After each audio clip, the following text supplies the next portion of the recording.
박근혜 대통령은 신년 기자회견에서 우리 경제의 혁신과 재도약을 위한 경제혁신 3개년 계획을 세우고 성공적으로 이끌겠다고 국정 구상을 밝혔습니다. 공공부문의 강도 높은 개혁을 강조했습니다. 박 대통령은 한반도 통일 시대를 열어가야만 한다며 통일은 대박이라고 생각한다고도 말했습니다. 저는 한반도의 통일은 우리 경제가 실제로 대도약을 할 수 있는 기회라고 생각을 합니다.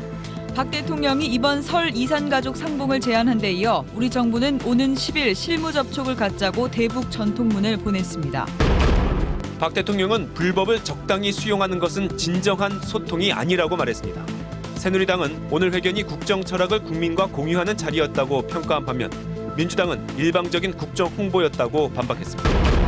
서울 지하철 4호선의 일부 구간 운행이 출근길에 중단돼 승객들이 큰 불편을 겪었습니다. 지하철이 고장났다 그래서 버스 타고 왔는데 차도 막히고 그래서 사고 구간에선 이미 여러 차례 운행 중단이 발생해 시민들이 불안해하고 있습니다. 개통 8개월이 되도록 승객이 없어 텅텅 빈 채 운행하는 용인 경전철이 승객을 늘리기 위해 수십억 원을 들여 환승 할인 설비까지 마련했지만 무용지물이 되고 있습니다. 현장 취재했습니다. 정부의 스마트폰 보조금 단속에도 이동통신사들의 불법 보조금 경쟁은 여전합니다. 수시로 오르내리는 보조금 탓에 휴대폰을 비싸게 사는 고객만 손해를 보고 있습니다.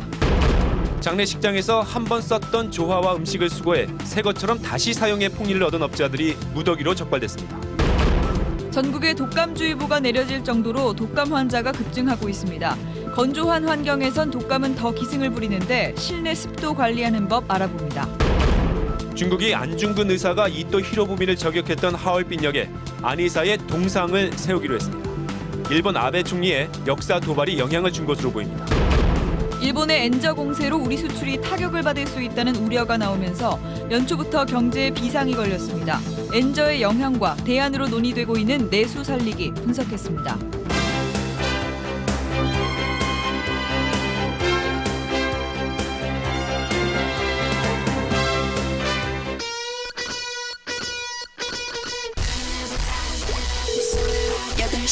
뉴스 볼 시간. 친절한 노트소리가 8시를 알려드립니다.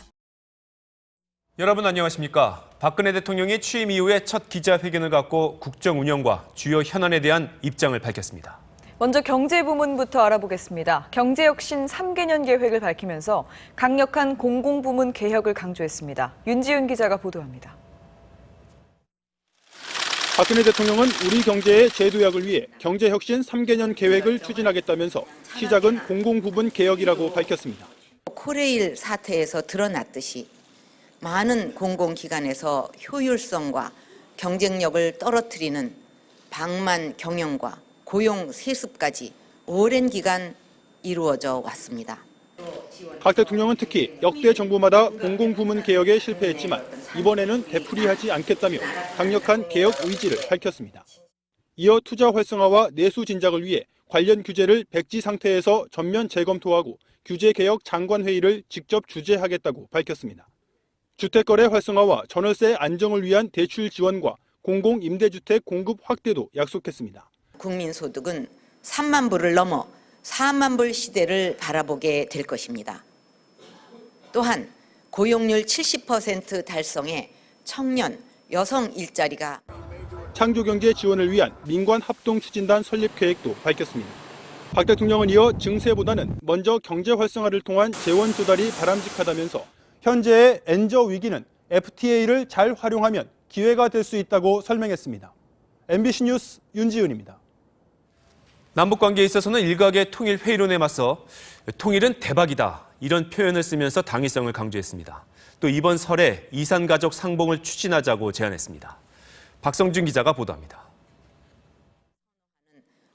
박 대통령은 세계적 투자 전문가가 통일이 되면 한반도에 전 재산을 투자하겠다고 한 보도 내용을 언급하며 통일의 당위성을 강조했습니다.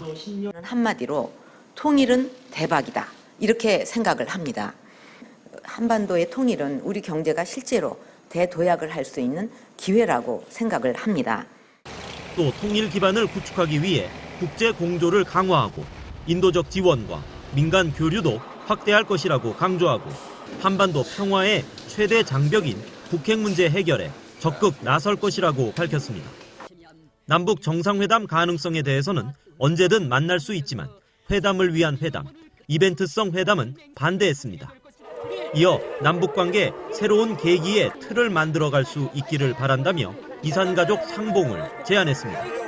이번에 설을 맞아 지난 60년을 기다려온 연로하신 이산 가족들이 상봉하도록 해서 마음의 상처가 치유될 수 있도록 정부는 오는 10일 남북 실무 접촉을 하자고 북한 측에 공식 제의했습니다. 박 대통령은 또 장성택 처형 이후 북한 내 급변 사태 가능성에 대해서는 예단하기보다 모든 가능성에 철저히 대비할 것이라고 밝혔습니다. MBC 뉴스 박성준입니다. 최근 급속히 냉각된 한일 관계에 대해서도 입을 열었습니다. 한일 정상회담에 대해선 충분한 사전 준비가 필요하다고 강조했습니다. 정준희 기자입니다.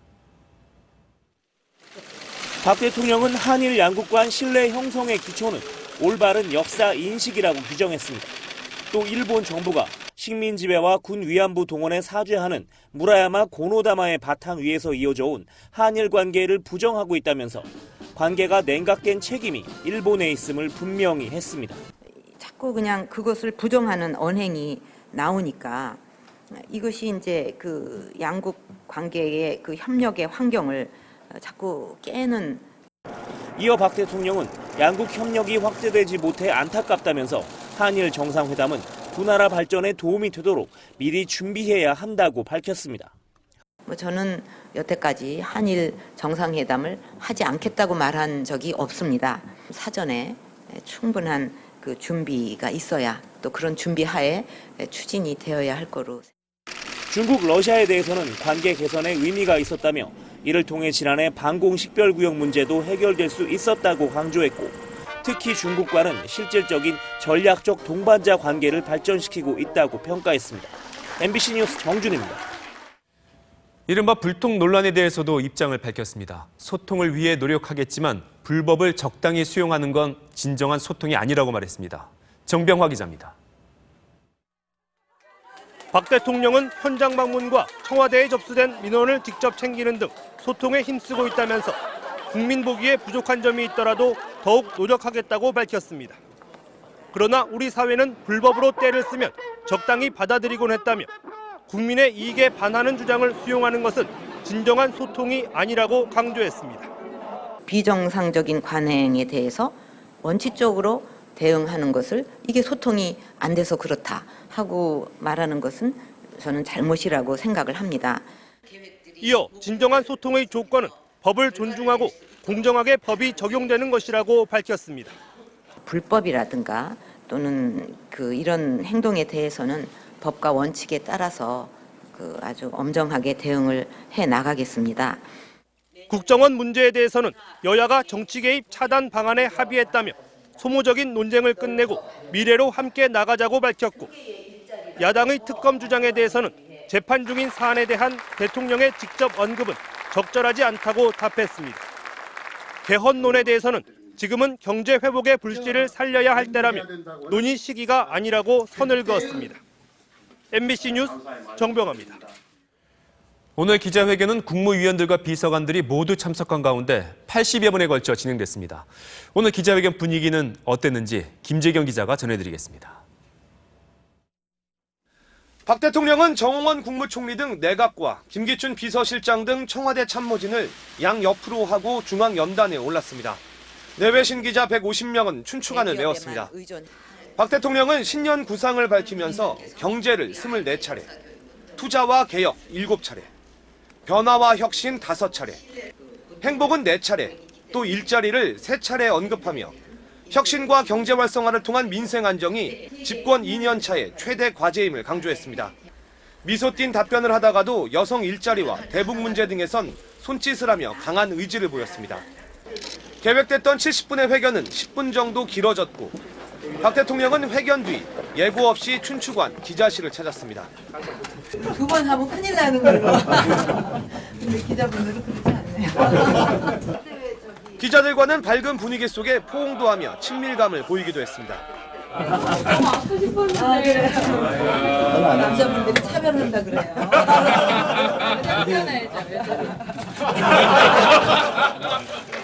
박 대통령은 오후에 코엑스로 자리를 옮겨 경제계 인사들과 신년 인사회를 갖고 투자 확대와 일자리 창출을 다시 한번 당부했습니다. MBC 뉴스 김재경입니다. 그렇다면 오늘 기자회견에 대한 정치권의 평가는 어땠을까요? 여야의 엇갈린 반응을 김세로 기자가 보도합니다. 새누리당은 오늘 회견이 박 대통령의 국정운영 방향과 철학을 국민과 공유하는 자리였다고 평가했습니다. 또 정부가 아무리 좋은 정책을 내놔도 국회의 지원이 없으면 소용이 없다며 야권의 협조를 당부했습니다. 여야가 따로 있을 수 없다는 인식으로 국민과 국가를 먼저 생각하고 국정운영에 적극 협조해 주시기를 부탁드립니다. 민주당은 특검과 사회적 대타협위원회 설치 요구에 대한 설명이 없는 일방적인 국정홍보였다면서 경제대책도 재탕이라고 주장했습니다. 국민들은 잘 짜여진 한 편의 각본보다 솔직한 대화를 원합니다. 통합진보당과 정의당은 소통 의지가 없었다고 비판했고 안철수 의원 측은 경제 활성화 우선순위는 긍정적으로 평가하면서 경제 민주화와 복지에 대한 언급이 빠져 실망스럽다고 말했습니다. MBC 뉴스 김세로입니다. 북한 김정은의 고모이자 처형된 장성택의 부인 김경희가 석 달 넘게 모습을 보이지 않아 사망설까지 나오고 있습니다. 정부는 확인된 바 없다는 입장을 밝혔습니다. 공윤선 기자가 보도합니다. 북한 정권 수립 65주년 기념 열병식이 열렸던 지난해 9월. 김경희는 남편 장성택과 함께 참석한 이 행사를 끝으로 모습을 보이지 않고 있습니다. 지난해 12월엔 사망한 김국태 당 검열위원장의 국가장의위원 명단에 6번째로 오르면서 지위에는 변화가 없는 것으로 관측됐었습니다. 위원장 김영남, 위원 박봉주, 최룡예, 리용길, 장종남, 김경희. 하지만 김정희 사망 2주기 행사에는 모습을 보이지 않아 건강 악화설이 제기됐고 현재까지 석 달 넘게 공식 석상에 나타나지 않자 일각에서는 자살했거나 사망했다는 얘기가 나오고 있습니다. 정부는 일단 부인했습니다. 김경희 사망설 관련해서는 확인된 바가 없다는 게 정부 입장입니다. 전문가들은 이른바 백두혈통에 김경희가 사망했다면 대대적으로 이를 알리고 국가장 이상의 장례 절차에 들어갔을 것이라며 김경희가 모습을 보이지 않는 것은 장성택 처형 이후 김정은의 유일 영도 체계 확립을 고려한 것이라고 분석했습니다. MBC 뉴스 공윤선입니다. 전남 영광의 한빛 원자력 발전소에서 잠수한 채 수중 작업을 하던 근로자 2명이 실종됐는데 1시간여 만에 모두 숨진 채 발견됐습니다. 김인정 기자입니다. 한빛 원자력 발전소 내부에 있는 냉각수 배출구입니다. 119 대원들이 수색 작업을 벌이고 있습니다. 오늘 오전 10시 10분쯤 한빛원전 협력업체 소속 잠수부 55살 김모 씨와 잠수 보조원인 35살 문모 씨가 방수로 안에서 실종됐습니다. 잠수복을 입고 구조물을 제거하러 먼저 방수로에 들어갔던 김 씨는 작업 15분 만에 연락이 끊겼습니다. 신호가 없으니까 보조원이 이상 기미를 느끼고 이제 끈을 올려 보니까 산소 호수가 그냥 따라져 올라와서 긴급 상황이 발생한 줄 알고 잠수원과 잠수 보조원을 연결해 주던 호수입니다. 잠수원과 갑자기 연락이 끊기자 잠수 보조원이 구하러 들어가면서 사고가 발생했습니다. 잠수 보조원 문 씨는 수중 작업 경험이 전혀 없었습니다. 결국 두 근로자는 수심 10m 바닥에서 사고 1시간여 만에 잇따라 숨진 채 발견됐습니다.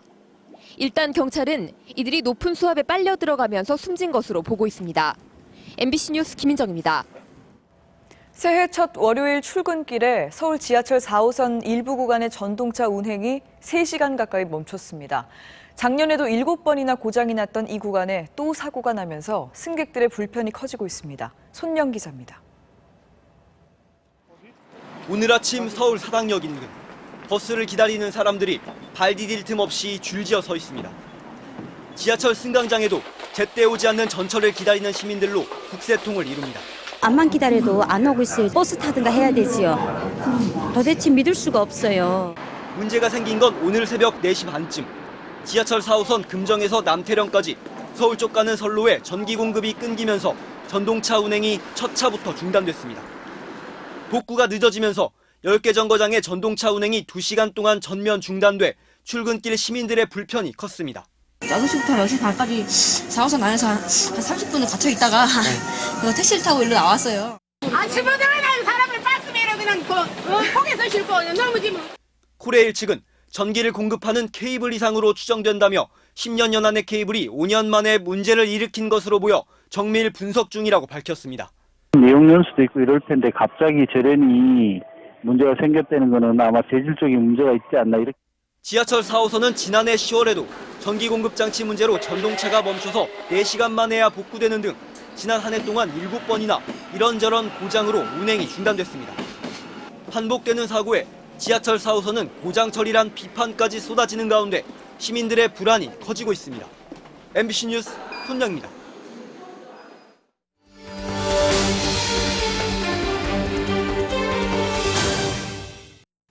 개통한 지 8개월이 된 용인 경전철. 하루 15만 명이 이용할 거라 예상했지만 승객은 9천 명밖에 안 됩니다. 사실상 텅텅 빈 채 운행되고 있는 겁니다. 승객을 늘리기 위해서 용인시가 분당선에서 갈아타면 요금을 깎아줄 수 있도록 또다시 막대한 돈을 들여서 환승 설비를 만들었는데요. 다 만들어 놓고도 쓸 수가 없다고 합니다. 왜 그런 건지 정동훈 기자가 취재했습니다. 분당선과 용인 경전철이 만나는 기흥역 앞. 분당선에서 내린 승객들이 경전철로 갈아타지 않고 버스를 기다리고 있습니다. 열차에서 내려서 바로 연결을 해야 이용하는데 편리한데 그런 게 안 돼 있어서. 분당선에서 경전철까지 얼마나 걸리는지 직접 걸어가 보겠습니다.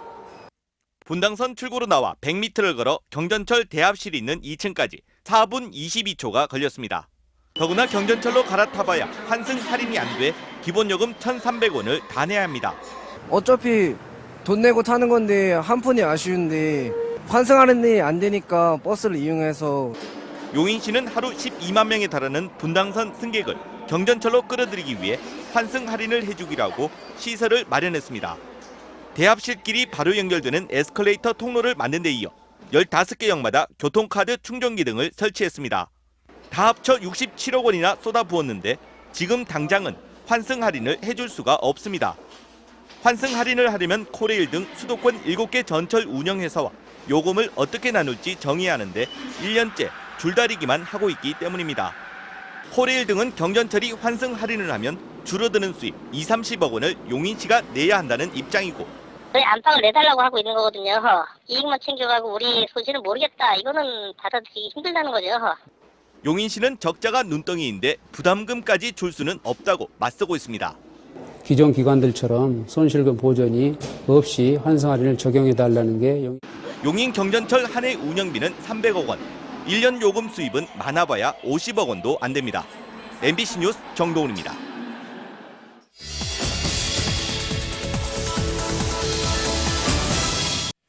네, 1년 전 이동통신사들은 영업 정지로 새해를 시작했습니다. 바로 지나친 보조금 경쟁 때문이었죠. 3월에 53억 원, 7월에 670억 원, 그리고 연말엔 역대 최대인 1,064억 원의 과징금이 부과됐는데 이렇게 과징금을 맞고도 보조금 경쟁은 여전합니다. 주는 보조금도 못 받는 소비자만 이른바 호구 고객 이렇게 불리는 상황, 박영애 기자가 보도합니다. 한 스마트폰 전문 인터넷 카페, 갤럭시 S4 광고인데 클릭하면 다른 사이트로 연결됩니다. 모니터의 가격은 19만 9천 원입니다. 이상한 화면에 모니터 가격 안내가 나오지만 휴대폰 값 얘기입니다. 보조금 70만 원이 들어갔습니다. 또 다른 광고글, 가격을 알려준다더니 뜬금없이 블로그 방문자가 7만 명이라고 합니다. 스마트폰 값이 7만 원이란 암호, 상한선 3배에 가까운 보조금을 주는 겁니다. 가입자가 몇 명이 되느냐가 수익과 직결이 되는 상황이기 때문에 한 이통사가 보조금을 뿌릴 경우 대응하지 않을 수 없는. 통신사를 옮기는 번호 이동은 연말에 이미 당국의 과열 기준인 2만 4천 건을 훌쩍 넘었고 휴일인 1월 1일치가 반영된 2일과 3일에는 기준의 3배를 넘겼습니다.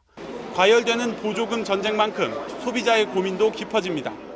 혹시 나만 핸드폰 비싸게 사는 건 아닌지 이른바 호객님이 되지 않으려면 어떻게 하면 될까요? 통신비 할인을 기기 할인이라고 속여서 고객님이 기기 구매하실 때 무료라고 이제 안내를 해드려서 오해하고 고객님이 구매하시게 합니다. 보조금이 계산된 스마트폰 가격, 즉 할부 원금과 통신비를 반드시 구별해야 합니다. 최대 30개월까지인 통신비 약정 할인, 이보다 길게 계약할 필요가 없습니다. 호객 논란 자체가 없도록 전체 보조금을 공개하자는 단말기 유통구조 개선법은 여전히 국회 상임위에 머물러 있습니다. MBC 뉴스 박영호입니다. 장례식장에서 유족들 슬픔에 경황이 없죠. 바로 이런 유족들을 상대로 장례식장 꽃이나 음식을 재사용해서 폭리를 챙겨온 업자들이 적발됐습니다. 이런 업자들과 장례식장 사이에는 돈이 오갔습니다. 민성빈 기자입니다. 부산의 한 장례식장 입구, 재단에 올렸던 조화를 싣고 나오더니 근처 꽃집에서 간단히 손질한 뒤 다시 장례식장으로 갖고 들어갑니다. 제수 음식도 재사용됐습니다. 다시 쓰려고 생선은 냉동 보관했고 수박은 흠집에 썩기까지 했습니다. 관이나 수의 같은 장의용품도 가격을 원가보다 서너 배 부풀렸습니다. 57살 정모 씨 등 8명은 이런 수법으로 천여 차례에 걸쳐 11억 원을 챙겼습니다.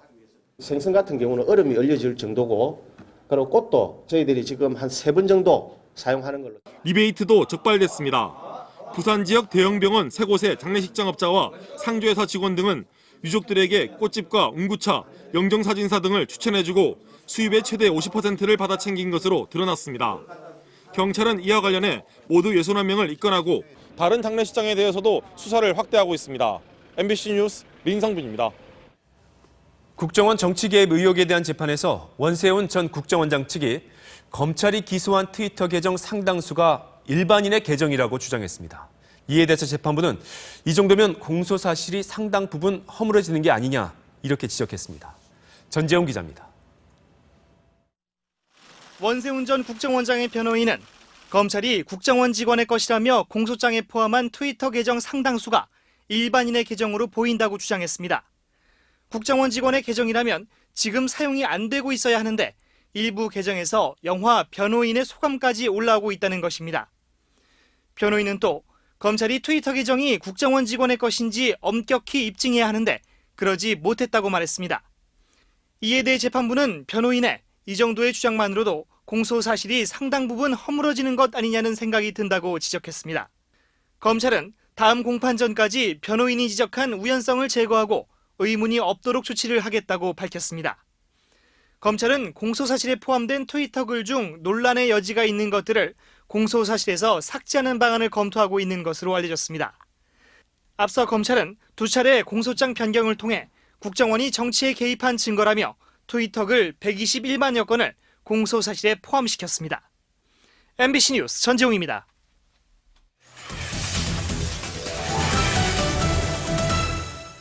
안중근 의사가 이토 히로부미를 저격했던 중국 하얼빈역에 안 의사의 동상이 설치됩니다.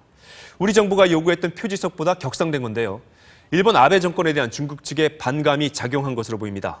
중국 하얼빈에서 김대경 특파원이 단독 취재했습니다. 1909년 10월 안중근 의사가 조선 침략의 원흉 이토 히로부미를 향해 권총을 뽑아든 중국 하얼빈역. 역사적인 저격 현장인 하얼빈역 1번 플랫폼을 본 한국인은 거의 없습니다. 하얼빈을 찾는 한국 관광객은 10만 명에 달하지만 열차표가 있어야 플랫폼으로 들어갈 수 있고 저격 장소 부근은 접근조차 금지돼 있습니다. 그 저격한 장소를 보러 갔었는데 도무지 찾을 수가 없는 거예요. 그래서 다 모르신다고 그러고. 안중근 의사가 이토 히로부미를 처단한 방향을 향해 삼각형의 꼭지점이 향해 있습니다. 중국은 이곳에 안중근 의사의 동상을 설치하기로 확정한 것으로 알려졌습니다. 박근혜 대통령의 요청에 따라 저격 현장을 알리는 표지석을 설치하기로 했지만 중국 측이 한 단계 격상시킨 겁니다. 安重根是历史上著名的抗日义士，在中国也受到尊重。 최근 아베 일본 총리의 신사 참배와 퇴행적인 역사 인식이 중국을 자극했기 때문입니다. 那他还天天拜靖国神社呢，那你谁都反映他能反对他拜鬼吗？他不认为那是一种错误，他还老去弄事情。 안중근 의사의 좌상은 한중일이 상생하며 평화를 이루자는 동양 평화론을 지필하는 모습을 형상화한 걸로 전해졌습니다. 하얼빈에서 MBC 뉴스 김대경입니다. 말년 병장에게 총기 손질을 하랬더니 세탁기에 총을 넣고 돌린 사건이 화제입니다. 지금은 민간인이지만 군형법을 어긴 경우이기 때문에 처분을 놓고 사법당국이 곤혹스러워하고 있습니다. 김명덕 기자입니다. 전역을 하루 앞둔 최모 병장은 K2 소총을 분해해 세탁기에 넣고 돌렸습니다. 총기를 손질하라는 명령이 귀찮다며 총을 세탁기로 청소한 겁니다. 군은 최 병장이 총기를 소홀히 다룬 것은 있을 수 없는 일이라며 민간인이 된 최 씨를 검찰에 넘겼습니다. 군인 신분으로 항명죄를 저질러 군형법에 적용을 받아야 하지만 최 씨는 민간인이 됐기 때문에 일반 법정에 서게 된 겁니다. 군 검찰 입장에서는 재발 방지와 후임병들이나 기타 군 기강을 확립하는 차원에서 엄벌할 필요성이 있었을 것으로. 군형법상 항명죄는 벌금형이 없고 3년 이하의 징역이 있는데 최 씨는 민간인이기 때문에 만약 징역형을 받으면 민간형무소에 수감됩니다. 마찬가지로 군에 입대하기 전 범죄를 저질렀다가 군인 신분일 때 발각되면 군사재판을 받고 또 군형무소에서 형을 살아야 합니다. 검찰 관계자는 민간 법정에서 민간인에게 항명죄를 적용한 적이 없어 곤혹스럽다는 반응을 보였고 사법당국 역시 처음 있는 황당한 사건의 법 적용을 놓고 고민에 빠졌습니다. MBC 뉴스 김명덕입니다. 심심치 않게 도심에 출몰하는 멧돼지, 주로 야간에 활동하는 걸로 알려져 왔는데요. 이 멧돼지의 행동 특성을 추적 관찰했더니 수렵과 포획의 위협이 있느냐 없느냐에 따라서 활동 지역과 시간이 크게 달랐습니다. 박선아 기자입니다. 지난달 흰눈이 소복히 쌓인 오대산의 고랭지 배추밭. 아직 해가 남아있는 오후 시간대인데도 어미와 새끼로 보이는 멧돼지 2마리가 나타납니다. 수확하고 남은 배추 밑동을 파먹다 인기척이 들리자 재빨리 산으로 달아납니다. 지금까지 멧돼지는 야행성인 것으로 알려져 있습니다. 심심찮게 도심에 출몰해 소란을 피운 것도 대부분 야간 시간대였습니다. 하지만 국립공원관리공단이 GPS를 이용해 6개월 동안 추적 관찰한 결과 농작물 피해를 막기 위해 포획이 허가된 한려해상에서는 멧돼지가 야간에 주로 활동한 반면 수렵과 포획이 금지된 오대산에서는 주 야간 모두 활동량이 많았습니다. 또 포획 위협이 적은 오대산의 경우 멧돼지의 활동 지역도 넓은 것으로 나타났습니다.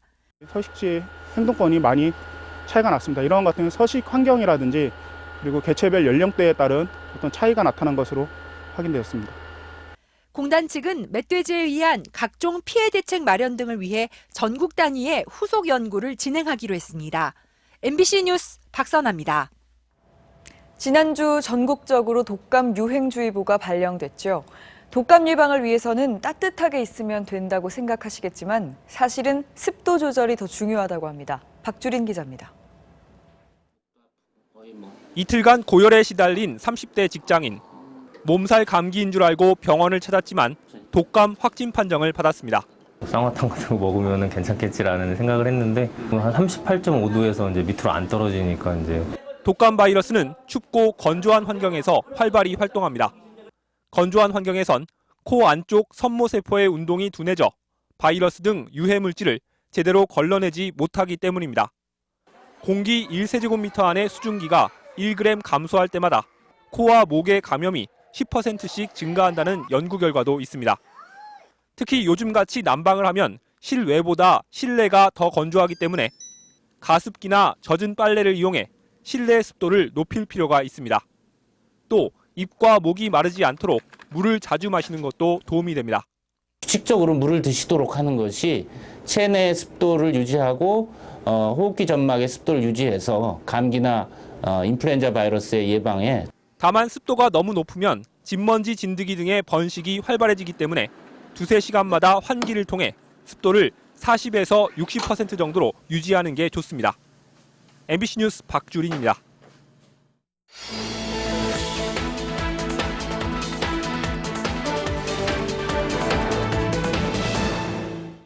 뉴질랜드 해안에서 40마리 가까운 고래가 해안에서 떼죽음을 당했습니다. 참거두 고래라는 종류인데 우두머리를 맹목적으로 따르다가 종종 이런 죽음을 맞는다고 합니다. 김나리 기자입니다.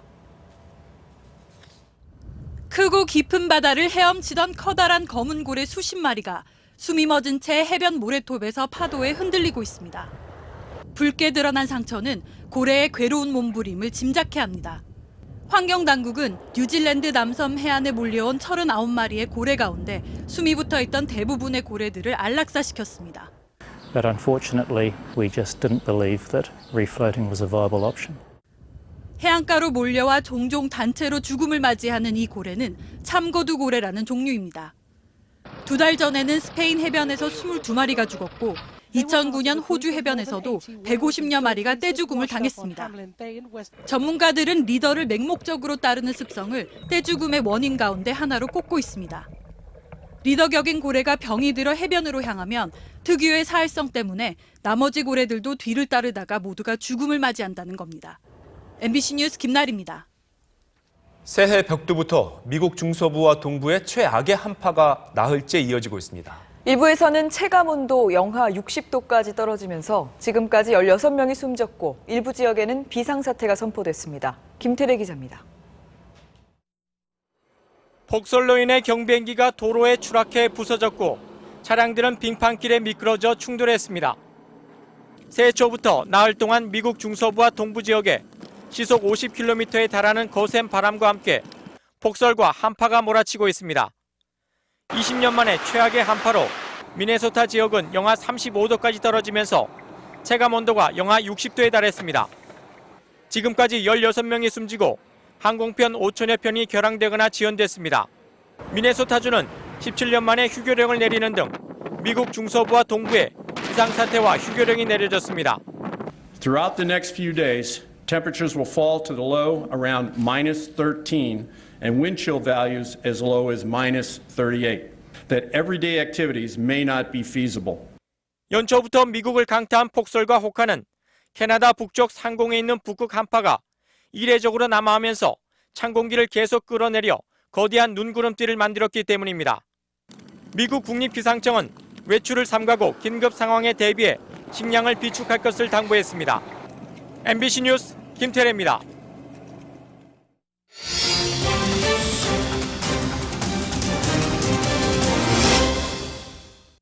지난 2012년 10월 원엔 환율은 1,400원대. 그런데 일본 정부가 경기 부양을 위해서 엔화를 무제한으로 발행하는 아베노믹스를 선언하죠. 이후에 원엔 환율은 14개월 만에 30%나 폭락했습니다. 과거 IMF 사태도 이 엔저로 인한 무역 수지 적자가 주요 원인이었는데 이번에는 어떨까요? 오늘 뉴스플러스에선 엔저가 우리 경제에 어떤 영향을 미칠지 강민구, 남상호 두 기자가 분석했습니다. 오늘 오전 서울 외환은행 빌링룸. 달러 대가 2억 인보트 104.70, 104.70. 70에 던. 최근 엔화가 출렁이자 언제 사고 팔지 문의 전화가 폭주합니다.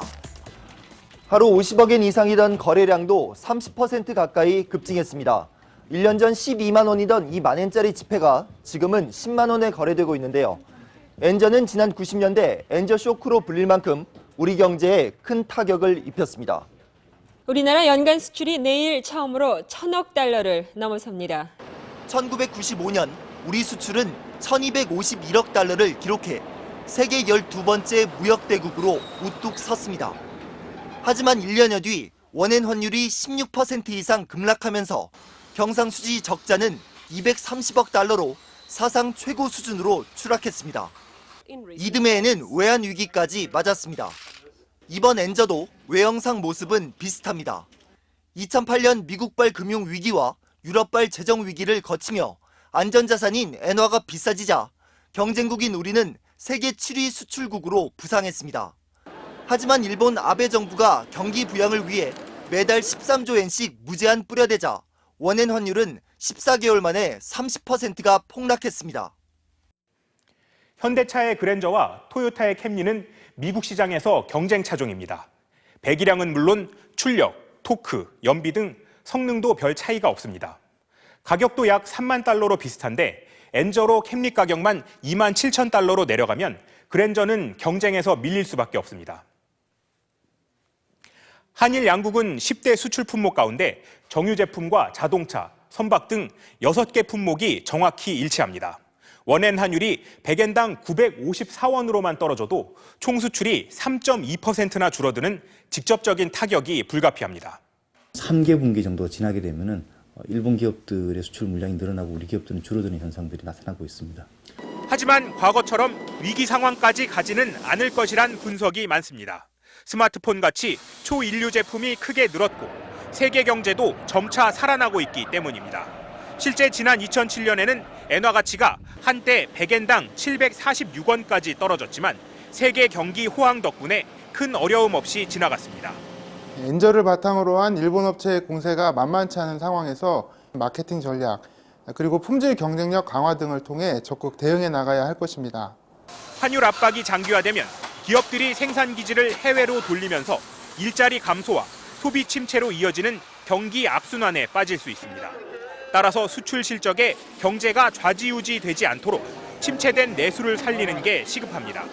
서비스 산업을 집중 육성하겠다는 대통령의 언급에도 국내 소비를 살려야 한다는 정부의 고민이 묻어 있습니다. MBC 뉴스 남상호입니다. 공공기관 개혁이 현 정부의 최대 과제로 부상했죠. 오늘 국토교통부에서는 대책회의가 열렸는데요. 산하 공기업이 제출한 대책들 기대에 못 미친다며 모두 돌려보냈습니다. 민준영 기자입니다. 14개 산하기관장이 참석한 국토교통부의 공공기관 정상화 대책회의는 강도 높은 질타로 시작됐습니다. 공공기관 정상화는 예전과는 다르다는 정확한 상황 인식과 이장한 긴장감을 가지고 하지만 이런 질타와 상관없이 대부분 공기업은 아직 느긋합니다. LH공사가 20% 수준의 비용 절감 계획을 내놓았을 뿐 대부분의 대책이 정부 가이드라인에도 미치지 못했습니다.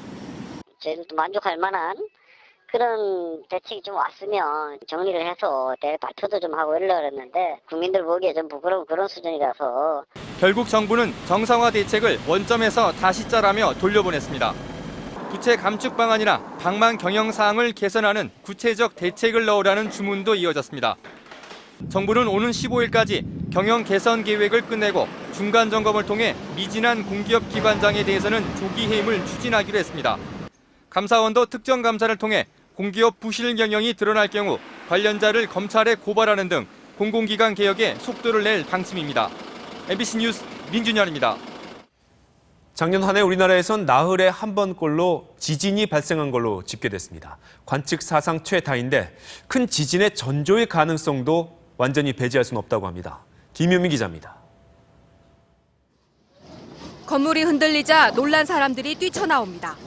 서해 해저에서 발생한 지진은 170km 떨어진 육지까지 흔들었습니다.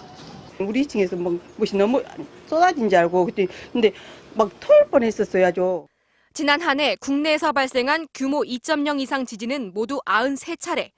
연 평균치의 2배가 넘는 관측 최다 기록입니다. 특히 진동을 느낄 수 있을 정도인 규모 3.0 이상 지진도 17차례나 발생해 규모 면에서도 1979년 이후 가장 강했습니다. 발생 지점이 서해의 56%나 집중된 점도 예년과는 다른 현상. 관측 이후 가장 심상치 않은 1년이었지만 기상청은 대규모 재앙은 없을 걸로 보고 있습니다. 큰 여진도 많이 발생하지 않았고 지금은 더 이상 발생하지 않고 있기 때문에 하지만 지난 2009년 300여 명이 숨진 이탈리아 라큘라 지진을 교훈 삼아야 한다는 목소리도 있습니다. 수차례 작은 지진에도 전문가들이 큰 지진은 없다고 발표한 지 일주일도 안 돼 규모 6.3의 대지진이 터진 겁니다.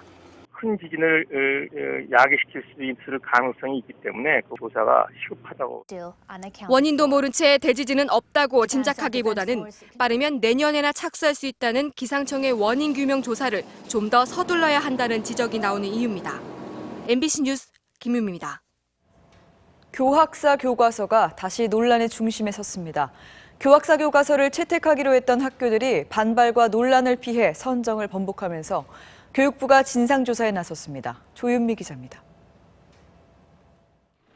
교학사 교과서를 선정한 것으로 알려진 전주의 상산고등학교.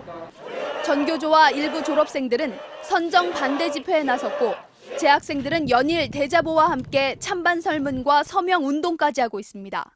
교학사 역사 교과서 선정을 철회하고 우리 상산의 명예와 후배의 바른 역사관을 지켜주십시오. 각종 항의 시위가 이어지자 오늘이 교과서 선정 마감일임에도 학교 측은 최종 결정을 내일로 미뤘습니다.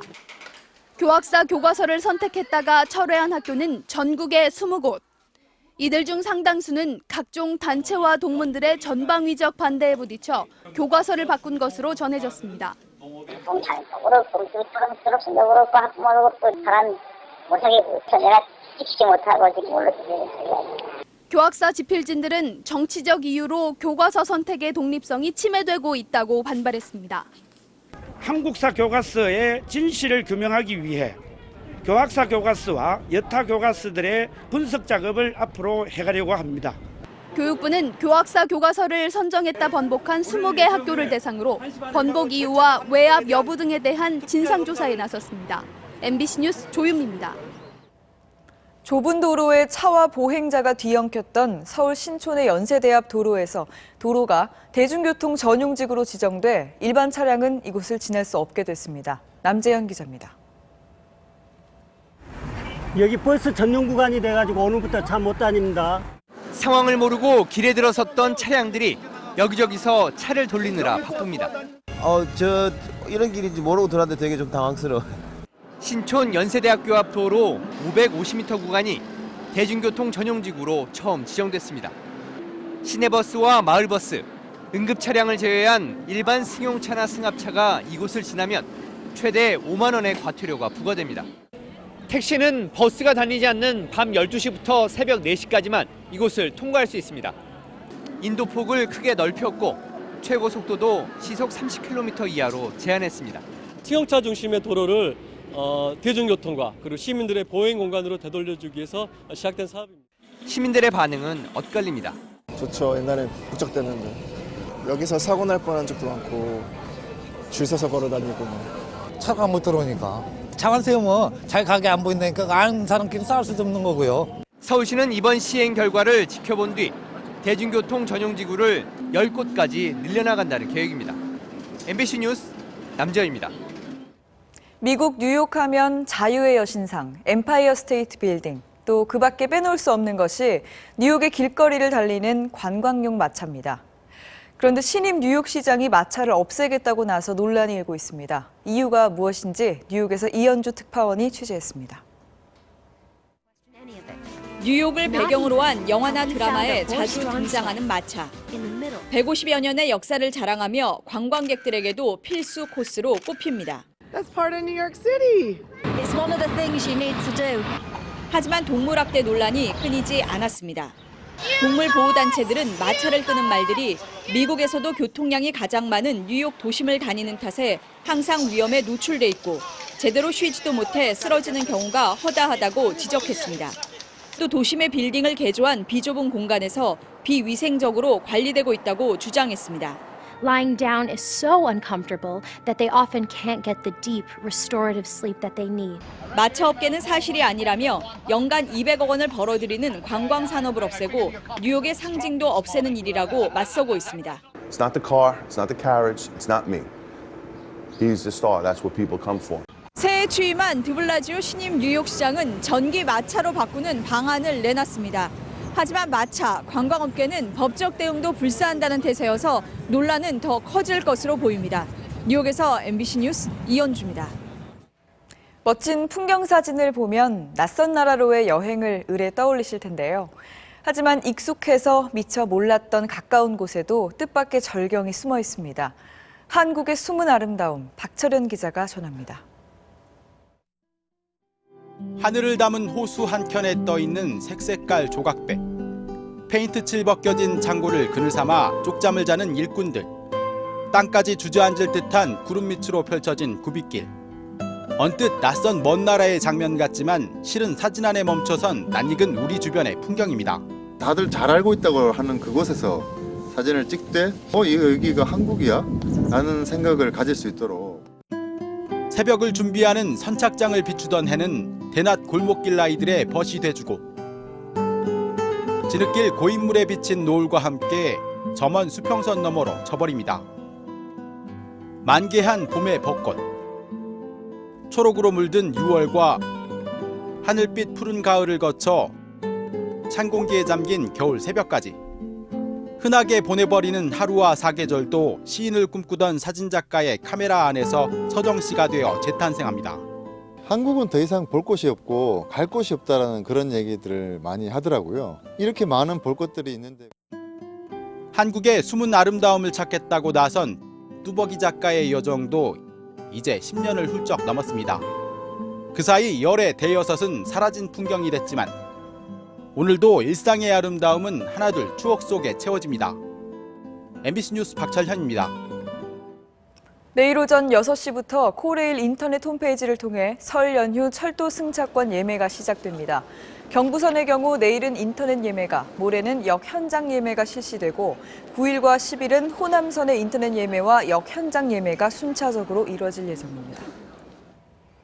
정홍원 국무총리는 방송산업 규제를 개선하고 콘텐츠 시장 활성화를 통해 세계 시장에 진출할 수 있도록 지원하겠다고 밝혔습니다. 정 총리는 방송통신인 신년 인사회에 참석해 방송통신 산업은 창조 경제를 꽃피울 수 있는 분야로 경제 부흥의 한 축이라며 이같이 말하고 사업 모델 다각화 지원 등을 약속했습니다.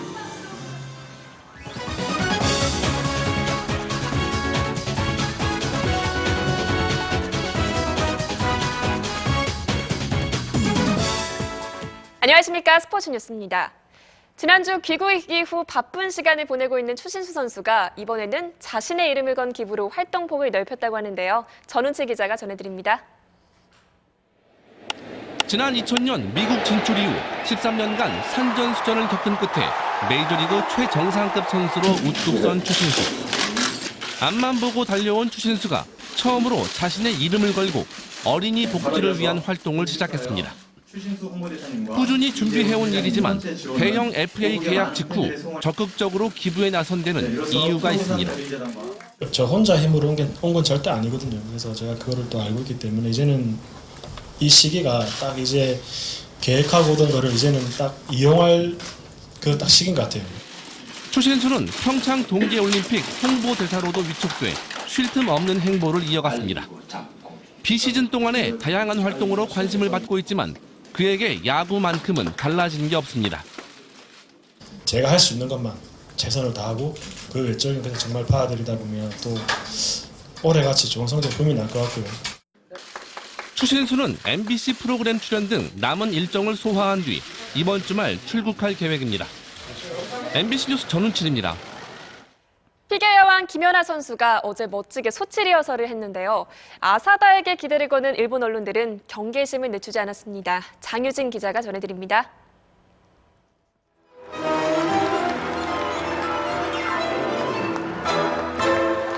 마지막 실전 점검을 성공적으로 마친 피겨 여왕 김연아. 아사다마와의 경쟁에 촉각을 곤두세우고 있는 일본 언론들도 큰 관심을 보였습니다.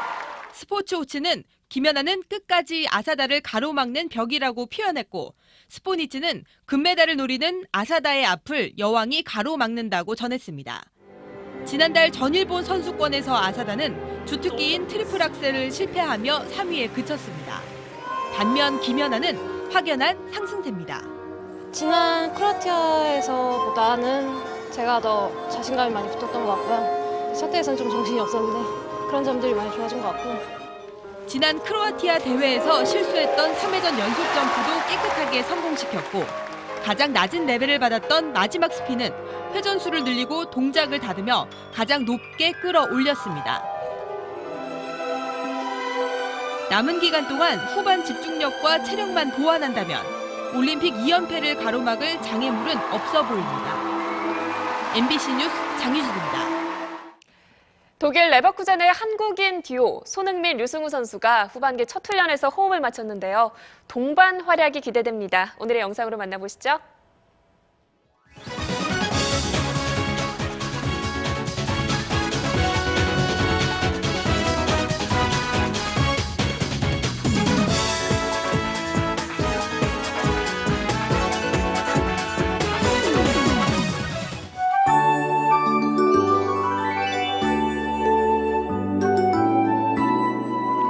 소환을 갓 넘긴 겨울의 한가운데 접어들었는데도 활동하기 퍽 좋은 날씨가 이어지고 있습니다. 내일까지는 비교적 포근하겠는데요. 서울 7도, 부산 12도 등 12월 초순에 해당되는 기온을 보이겠습니다. 다만 수도권 지방은 대기가 정체되면서 미세먼지 농도가 약간 나쁨 수준까지 높아지겠고요.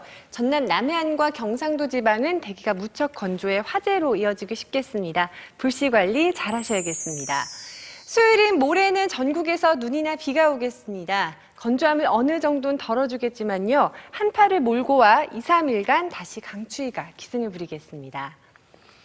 밤이 되면서 수도권 지방 미세먼지 농도가 다소 높아지고 있습니다. 내일도 대기가 정체된 가운데 우리나라는 고기압 가장자리에 들겠습니다.